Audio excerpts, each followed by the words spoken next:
Hey, how you doing, Econ students? This is Jacob Clifford. Welcome to AC/DC Econ. Now in this summary video, I'm going to go over everything you need to know for an AP or college introductory microeconomics class. I'm going to go super fast, but keep in mind this is not designed to reteach you all the concepts. It's designed to help you get ready right before you walk into the big AP test or your big final. Also, it's a great way to review what you know and don't know by watching the entire class over again. You can spot the things that you have to go back and study. And if you've been watching my videos, you know I sell something called the Ultimate Review Pack. It has a bunch of practice questions and access to hidden videos that help you learn economics. These summary videos, they cover everything in greater detail than this video I'm doing right now. Now, I was gonna make this video available only to people who buy the packet, but then I thought, you know, I can trust people, man. If you like my videos, if these videos help you learn economics, please go get the packet. I'm gonna make this video available to everyone, but if you like my stuff, please support my channel and help me continue to make great econ videos, okay? Let's start it up. Now, whether or not you're enrolled in a microeconomics class or a macroeconomics class, it all starts the same for a basic introductory econ course.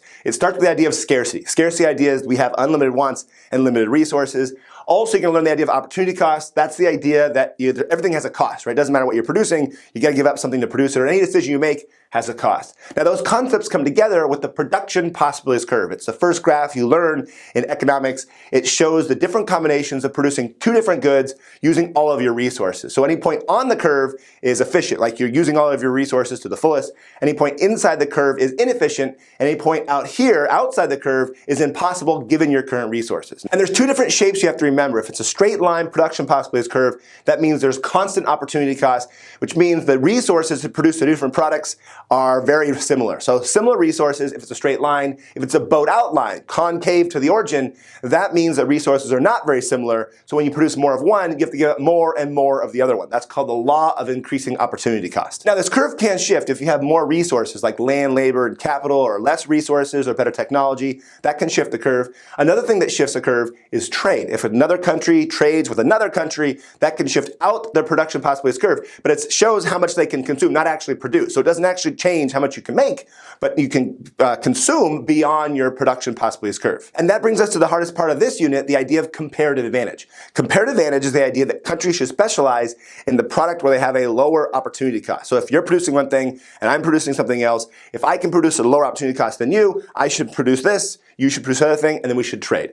Now there's two different things you gotta remember, absolute advantage and comparative advantage. Absolute advantage is a joke. It's easy. You just figure out who produces more. That means they have an absolute advantage. Comparative advantage requires you to do some calculations, or the quick and dirty if you saw my unit summary video, and it tells you who should specialize in what. Now, another thing you have to learn is the idea of terms of trade, which means how many units of one product should they trade for the other product that would benefit both countries. That's the idea of terms of trade. In this unit, you also get a basic overview of different economic systems like the free market system, capitalism, and the idea of a command economy and a mixed economy. We're going to focus on capitalism in this class, and so you learn the circular flow model. The circular flow model shows you that there's businesses and individuals and the government and how they interact with each other. Just remember, businesses both sell and buy two different things. They sell products and they buy resources. So there's a product market and there's a resource market. And individuals, you and me, we buy products and we sell our resources, and the government does some stuff as well. Another thing you're going to learn here is some vocab like transfer payments. This is when the government pays individuals like welfare, but it's not to buy anything, it's just to provide some public service. And you also learn the idea of subsidies, when the government provides businesses money to produce more. And also you're going to talk about the idea of factor payments. So individuals sell their resources and businesses pay the factor payments to those individuals. Overall, unit 1 is quick and easy to learn. I give it about a 3 on the difficulty level out of 10. It's a fast unit, make sure you get it, make sure you get comparative advantage. Now, unit 2 sets the foundation for everything you're going to be doing later on. You start with demand and supply. Remember, demand is a downward sloping curve that shows you the law of demand. When price goes up, people buy less of stuff, right? When price goes down, people buy more. That's the idea of price and quantity demanded. Understand the idea that this curve is downward sloping for 3 reasons: substitution effect, income effect, and the law of diminishing margin utility. There's also a law of supply. When the price goes up, people produce more. Price goes down, people produce less, right? Price goes up, quantity supply goes up. Price goes down, quantity supply goes down. Now together they form equilibrium. Please note, if price goes up, there is no shift. Price does not shift the curve, it just moves along the curve, creates either a shortage when the price is low or a surplus when the price is higher. You should also understand when there's actual individual shifts, so there's only 4 things that can happen. Demand can go up, demand can go down, supply can go up, or supply can go down. And you just watch the graph, draw the graph, tells you exactly what happens to price and quantity every single time. Now, if there's a double shift, when two curves shift at the same time, there's a double shift rule. When two curves shift, remember, something's going to be indeterminate, right? You can't tell what's going to happen, either price or quantity. The trick here is draw out the graph, draw the shift that occurs, and that's going to tell you where you end up. Whichever one looks the same, right, means that's indeterminate because you can't tell if price will go up or down. Another trick really quick is you can actually separate it out. So if demand goes up and supply goes up, you can actually separate those two things out, put those results together, and that tells you which thing is indeterminate, price or quantity. The next thing to talk about is the idea of substitutes and complements. Remember, substitutes are two products you buy in place of each other. Complements are two things you buy together. The price of one affects the demand for the other. There's also normal and inferior. Normal goods are when the income goes up, people buy more of it. Inferior goods, when income goes up, people buy less of it. The hardest part probably in this entire unit is the idea of elasticity. Elasticity shows how quantity changes when there's a change in price. Elastic means when price goes up a little bit, people buy a whole lot less. So quantity is very sensitive to a change in price. And when the price goes down, people buy a whole lot more, sensitive to change in price. Inelastic looks like this. This is the idea when price goes up, people don't buy that much less. When price goes down, people buy just a little bit more. So inelastic demand means quantity is insensitive to a change in price. In this unit, you also learn about the elasticity of demand coefficient, which sounds hard, but it's not hard. It's just the percent change in quantity divided by the percent change in price. This number tells you how elastic the demand is. If it gives you the absolute value is a number greater than 1, that means it's elastic demand. And if it's less than 1, that makes it an inelastic demand. Also, you should understand the idea of cross-price elasticity, which is the same kind of equation, but it's the percent change in quantity of one product relative to the percent change in price of a completely different product, and it tells you if they're complements or substitutes. A positive number means they're substitutes, a negative number means they're complements. There's also the income elasticity coefficient, which is the same idea except it's percent change in quantity divided by the percent change in income. A positive number means a normal good, a negative number means an inferior good. Now, when you talk about elasticity, there's also something called the total revenue test. This only applies to demand. Don't worry about with the supply. It doesn't work with supply. The idea is if price goes up and total revenue goes up, that means the demand must be inelastic. If price goes down, total revenue goes down, then it must be inelastic. Now, if price goes up and the total revenue goes down, that means it's elastic. And it has to do with the size of this box here. So side by side, you should tell over here, this is inelastic demand. Over here, it's elastic demand. When the price falls, inelastic demand, total revenue gets smaller. That box gets smaller. Over here, when price falls, total revenue gets bigger. That must be elastic demand. Total revenue test. Back to supply and demand. Make sure you can spot consumer and producer surplus. Consumer surplus is right here. Producer surplus is right there. Consumer surplus is the difference between what you're willing to pay and what you did pay. And producer surplus is the difference between the price and what someone's willing to sell it for. Competitive, efficient market maximizes consumer and producer surplus, so there's no thing called dead weight loss. Now let's talk about ceilings and floors. When the government comes in and sets prices, when it's not at equilibrium, that's the idea of price controls. A ceiling looks like this. Remember, a ceiling always goes below equilibrium if it's binding. If the question says the ceiling's above equilibrium, just remember nothing's going to change. Price and quantity, they don't change. A floor looks like this, right? There it is. A floor always goes above equilibrium. So there's a price floor. You should also be able to spot consumer and producer surplus on each one of them. Consumer surplus and producer surplus, deadweight loss look like this for a ceiling and a floor, right? That's the idea. Deadweight loss is the idea of lost consumer and producer surplus, or we're not being efficient in the market. A competitive market, efficient, no deadweight loss. Ceilings, floors, monopolies, other concepts you learn later on create this idea of deadweight loss. Another concept you might see that looks like this, but it's different, is the idea of international trade. If we can buy other products at a cheaper world price, that means the price will fall, and that means producer surplus will get smaller, but consumer surplus will get bigger. Consumers willing to pay, did pay, can buy more. And we're going to import the amount of shortage that would normally exist that doesn't exist anymore. You might see a question about a tariff. If this world price goes up because the government says, we don't like that, low price, let's put a tariff on it. That creates deadweight loss like this, and there's a tariff revenue box right there in the middle. Next up is the idea of taxes. You got a supply curve shifting to the left. This is a per unit tax. You gotta be able to spot the box of tax revenue. Note the vertical distance between the two supply curves is the amount of tax per unit. The box on the top tells you how much consumers pay of the tax. Box on the bottom tells how much producers pay the tax. You can also find the total expenditures spent on whatever product this is and how much of that producers get to keep. This is the net revenue that producers actually get to keep. Also, you should be able to spot what happens when the elasticity changes to this graph and who ends up paying the taxes. So right here shows you when the demand is different shapes and different elasticities, who ends up paying for the tax. Remember, when the demand is perfectly inelastic, consumers pay all the tax, right? The more elastic it gets, the more that producers pay of the tax. Whew, that's a lot of stuff, but there's still one more thing you have to learn. It's a little different. It's the idea of consumer choice.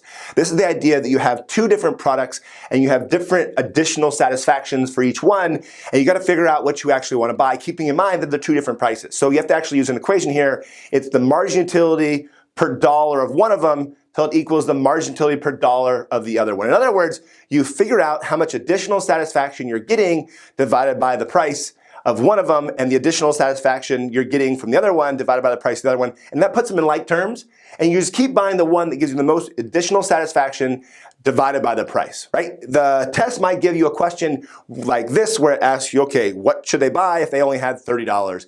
And there's a special combination, or a combination that maximizes the total utility. You use this rule. Unit 2 is super important. It's got a lot of stuff, but it's not like hard stuff. So I give this 5 out of 10 difficulty level for Unit 2, but make sure you really get it because you're going to add on to this stuff later on. Now, Unit 3 is really the meat and potatoes of microeconomics. This is where you talk about cost curves. You start doing some calculations. You start putting together the theory of the firm. It gets hard, but it starts off easy.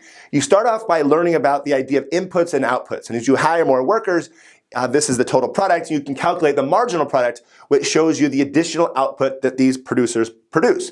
So this shows you the relationship between inputs and outputs, and you find out the law of diminishing marginal returns. This means as you hire more workers and there's fixed resources, you're going to get less and less additional output. There's 3 stages of returns. This is happening because of specialization, this is happening because of fixed resources, and this is happening because workers are stumbling over each other in each other's way.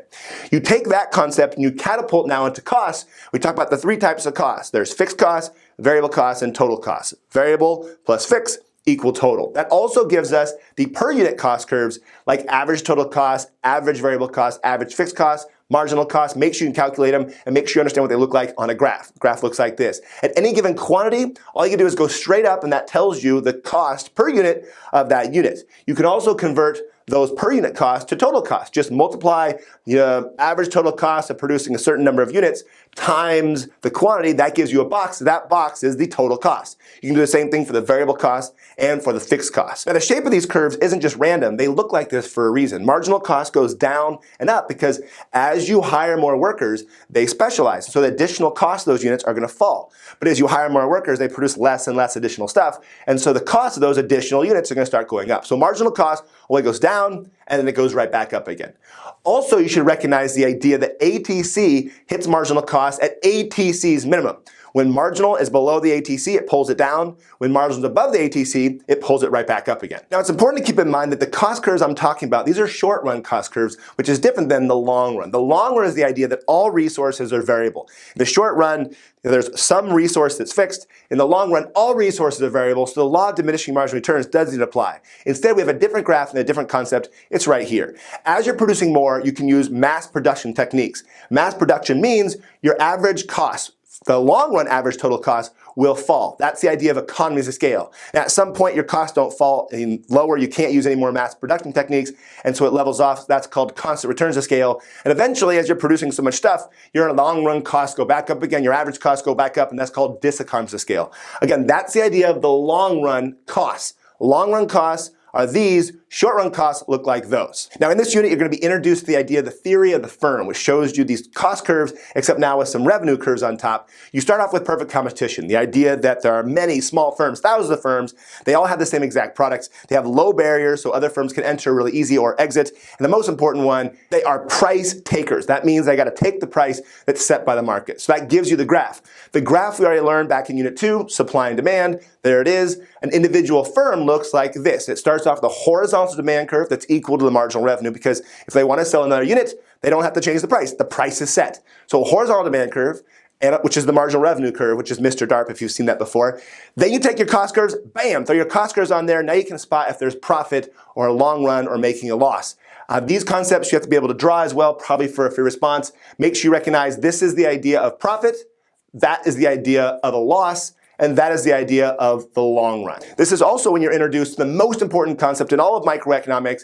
You produce where MR equals MC. You get a tattoo on your arm, produce MR equals MC. That tells you exactly how much to produce, whether you're monopoly, monopoly competition, perfect competition. You always produce where MR equals MC, because if you produce where the marginal cost is greater than the marginal revenue, then you're not maximizing profit. If you produce where the marginal cost is less than marginal revenue, again, you're not maximizing profit. You can still earn more profit. So produce the same spot everywhere, every time. MR equals MC, don't forget it. Another skill you need to be able to do is actually do the calculations of average total cost, average fixed cost, do those things, and then figure out how many units you should produce. So calculate the marginal cost, and then figure out if they gave you the price, how many units they should produce, and how much profit you're actually making. So you should be able to use the chart to maximize profit just as much as using a graph. Now let's go back to that loss. Notice the ATC is above the price, which makes sense. If the price is down here and the average total cost is higher, that means you're making a loss per unit. Now if your loss gets big enough, you should shut down. It means you tell your workers to go home and don't produce anything at all, because you'd rather have your fixed costs be your loss as opposed to a bigger cost, bigger than your fixed cost.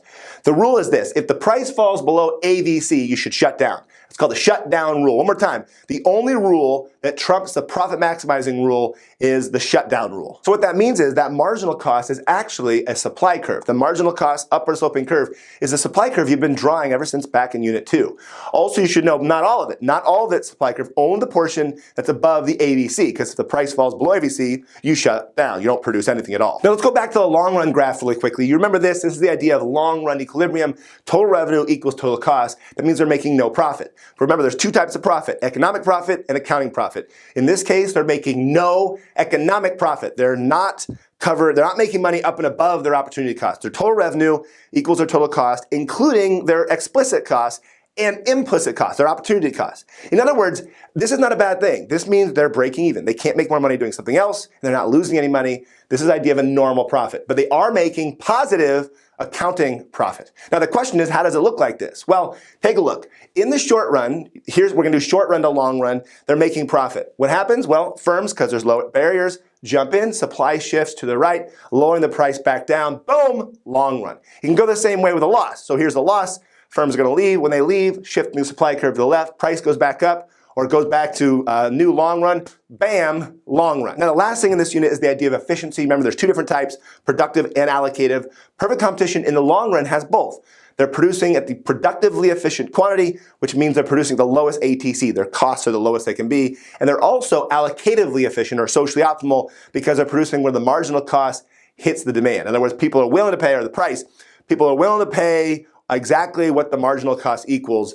That tells you the society who actually wants those units produced, right? If I'm willing to pay $10 and it costs you $10 to produce it, you produce the right amount. If I'm willing to pay you $10 and it costs you $20 to produce it, then you obviously produce the wrong quantity. Again, that's the idea of efficiency. Remember, efficiency has more to do with society than the firm. So a monopoly is not efficient, not because they're not making profit and doing well for themselves, but they're not efficient with society's resources. Unit 3 by far is the hardest unit. It's when you're introduced to all these cost curves. You got to practice, make sure you get it. I give this a 9 out of 10 difficulty level. Spend your time, practice this unit. Now here we go in Unit 4. Remember, there's 4 market structures: perfect competition and 3 others. In this unit, we're going to learn the 3 others. We've got monopolies, oligopolies, monopoly competition. So let's jump into these things. First thing, monopoly, obviously one firm. They've got a unique product, and there's high barriers, and the market is the firm, which makes the graph a whole lot easier. There's not 2 side-by-side graphs. There's one graph. We've got a downward sloping demand and a marginal revenue that's less than that for all imperfect competition, monopolies, monopoly competition. The reason why is if they want to sell another unit, they got to lower the price. They're not price takers, they're price makers. You should also recognize the elastic and the inelastic ranges of this demand curve. Over on this side, that's the elastic range, because when the price is falling, total revenue is going up. And when the price is going down on this side, total revenue is going down. That's the idea of the total revenue test. Now we take the cost curves that we've already learned, put them on a monopoly. You identify the profit maximizing quantity, MR equals MC, charge your price up to demand, and now you can spot the profit, the total revenue, and the total cost. You should also be able to draw this using a loss. Now that's a monopoly. There's also a natural monopoly, the idea that there's smarter to have just one firm producing it, because at the quantity socially optimal, we've got the average total cost is still falling. That means they can produce at the lowest possible cost. Now that's the idea of regulation. The government can come in and regulate. This right here is unregulated. That's if the firm is left to its own device. It will choose to produce where MR equals MC, maximize profit. Right here is the idea of socially optimal, where there'd be no deadweight loss. And right here's something called fair return. That's the idea that they're making no economic profit. They're breaking even right there where the price hits the ATC. You should also be able to recognize consumer surplus for the monopoly and also the deadweight loss. Now here's a trick really quick. Deadweight loss will always point to socially optimal. Remember, socially optimal is, well, marginal cost hits the demand or hits the price. So right there is where we want to produce, and a monopoly underproduce. Monopoly charges a higher price and produces less output. So right there is the amount society actually wants. The deadweight loss will always point to it like that, and it shows you what we should do. We should be producing more output. Society wants more. Now, the same concept of pointing to socially optimal applies to ceilings and floors, and later we'll find out with positive and negative externalities. You might also see another type of monopoly. This is a price discriminating monopoly. This means they're charging multiple prices, not just one price.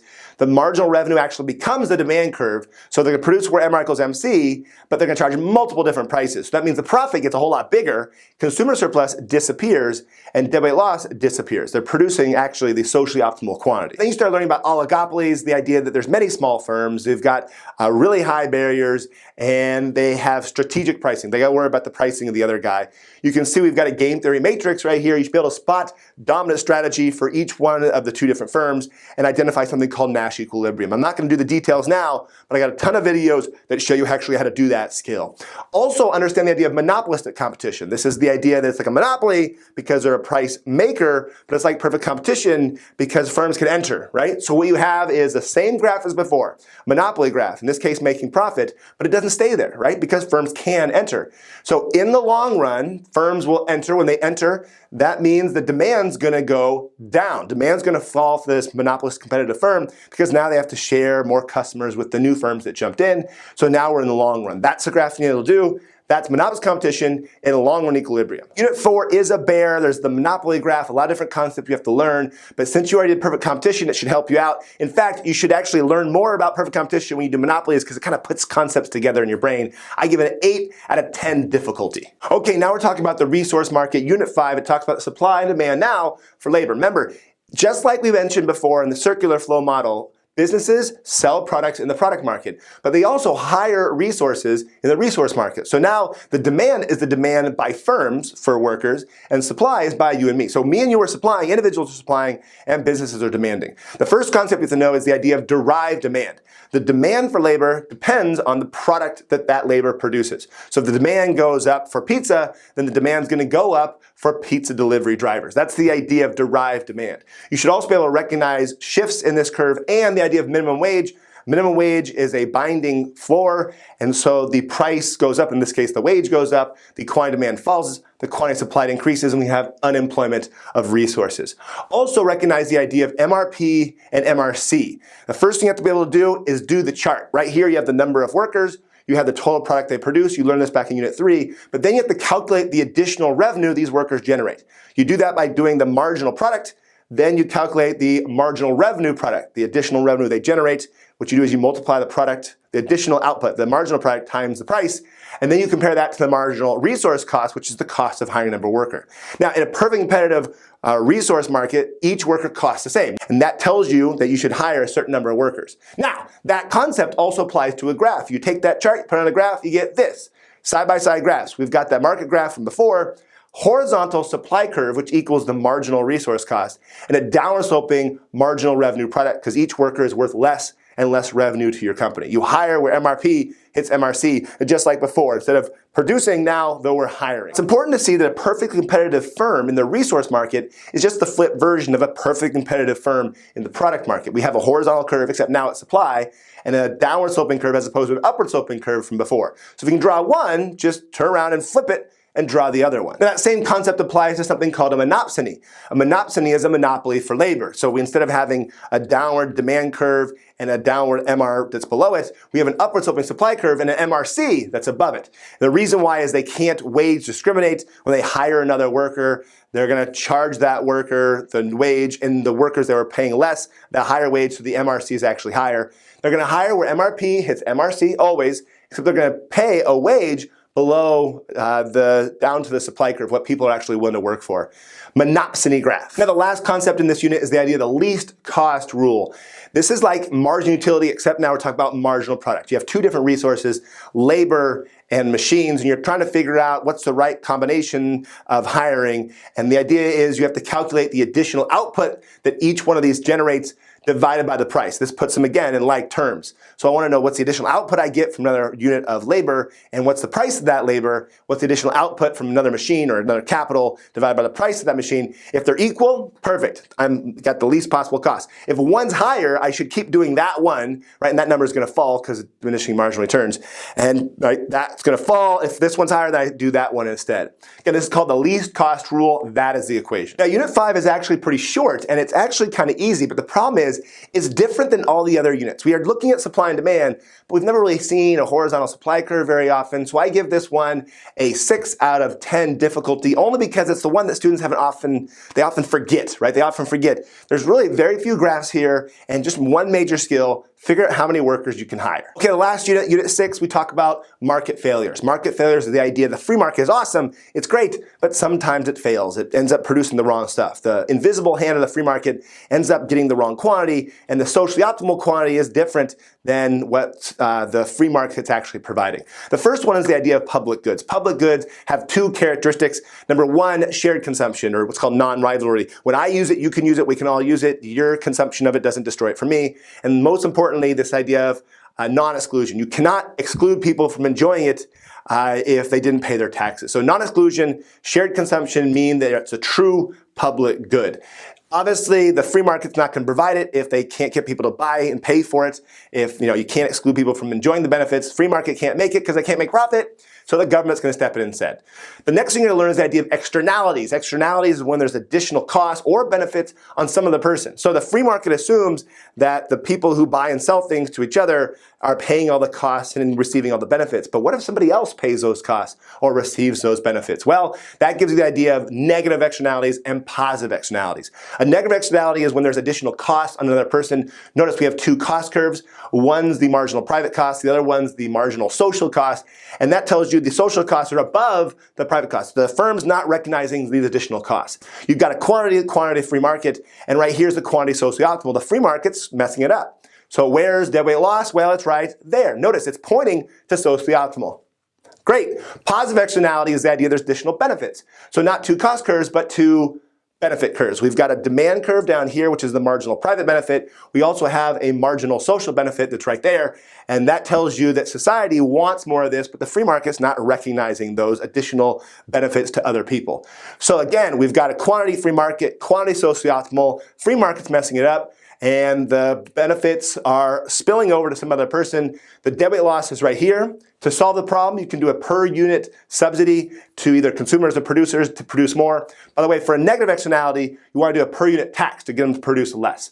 The last thing you're going to learn is the idea about the Lorenz curve and the idea of income inequality. It's a graph that looks like this. You've got the percent of families, percent of income, and this diagonal line right there tells you perfect equality. The actual curvy curve line right there shows actual distribution of income. The bigger the banana, I tell my students the banana graph, the bigger the banana, the more income inequality. You can also learn about the Gini coefficient and actually calculate the area of A relative to the area of A and B combined. The last thing you learn here is the idea of types of taxes. There's three different types: progressive, regressive, proportional. Now, a $2 tax on consumers, $2 tax on all consumers is actually a regressive tax because $2 is a larger percent of income for poor people. So even though everyone's paying the same dollar amount, they're paying different percents of their income. So a progressive tax means rich people pay a higher percent of their income, like an income tax in the United States. Proportional means they pay the same percent of income, like everyone pays 10% of their income. And regressive tax is the idea that poor people pay a higher percent of income. So a $2 tax, although it seems progressive, it's not. It's regressive because poor people pay a higher percent of their income when they pay just $2. Unit 6 is actually pretty easy because it's just the application of supply and demand, which you learned earlier. It's got a few definitions. There's not that much to do calculation-wise, so I give this a 4 out of 10 difficulty level to finish off the class. Hey, thank you so much for watching this video. I wish you all the best of luck on the AP test or on your big final exam. Hey, you're gonna do awesome, okay? Thanks for watching. Till next time!